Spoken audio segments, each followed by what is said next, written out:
Most people who own a car think they know what it costs them. They don't. They know the monthly payment, maybe the insurance. But there are 5 other costs sitting quietly in the background, and when you add them all up, the number is genuinely shocking. We ran the full comparison. Car ownership versus Uber. 5 real-world scenarios. Every cost counted, and we found something about location that we did not expect, something that completely changes the calculation depending on where you live. Stay with me. I'm Specky, and this is SpeckyTec. Every week we publish one independent buying guide. No affiliate deals, no sponsorships, no brand relationships. Just research, real numbers, and an honest answer. We've now published reports across smartphones, laptops, robot vacuums, washing machines, air fryers, televisions, and this one.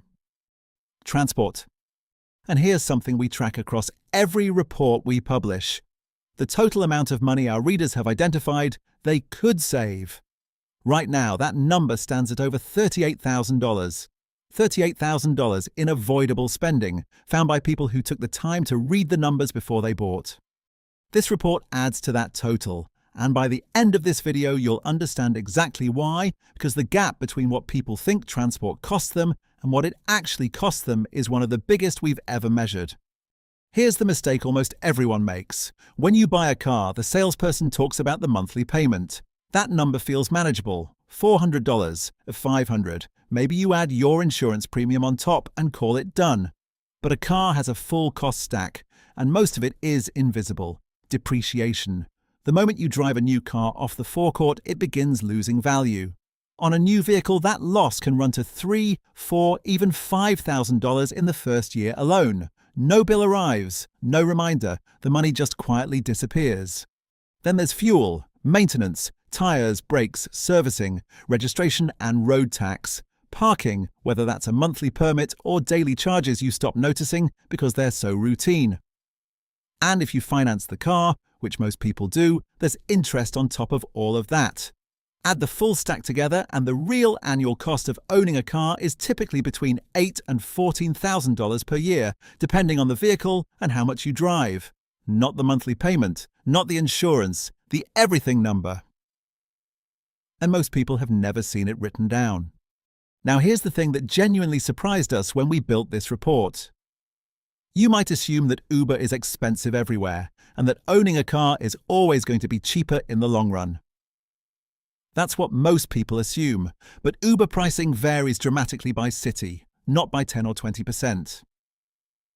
We're talking about differences that can swing the entire calculation by tens of thousands of dollars over a 5-year period. In some major US cities, Uber rates per mile are high enough that the cost of regular use approaches car ownership fairly quickly. In mid-sized cities and suburban areas, the picture looks very different. And for low-mileage drivers in certain cities, people who drive less than around 8,000 miles a year, the numbers flip completely. Where you live is not a minor variable in this calculation. It may be the single biggest factor. The full city breakdown is in the report. We're going to come back to the crossover calculation, the exact point where one option becomes cheaper than the other. But first, let me tell you what this report actually covers, because there's one section in there that changes how you think about the next 5 years of transport entirely. This report models 5 scenarios side by side: new car ownership, used car ownership, and Uber at low, medium, and high usage levels. For each one, we built the full cost stack, not the headline number. Every line item, including the ones most people never count. We factored in city variance because, as we've just seen, where you live changes everything. We calculated the crossover point, the mileage level and usage pattern at which Uber actually becomes the cheaper option. That number will be different for different viewers watching this right now. And there's a forward-looking section in the report on where this is all heading, because the economics of getting around are shifting faster than most people realize. Something is coming that will make this comparison look very different within a few years. That section alone is worth reading. If you haven't subscribed yet, let me give you a straightforward reason to.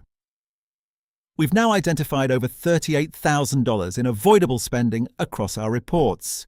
That's real money, spread across real categories that most households spend in: smartphones, laptops, washing machines, robot vacuums, televisions, transport. Every week we publish one new report, and some of them contain a saving that is genuinely significant, the kind that pays for years of subscription in a single decision. The risk of missing one of those reports is real.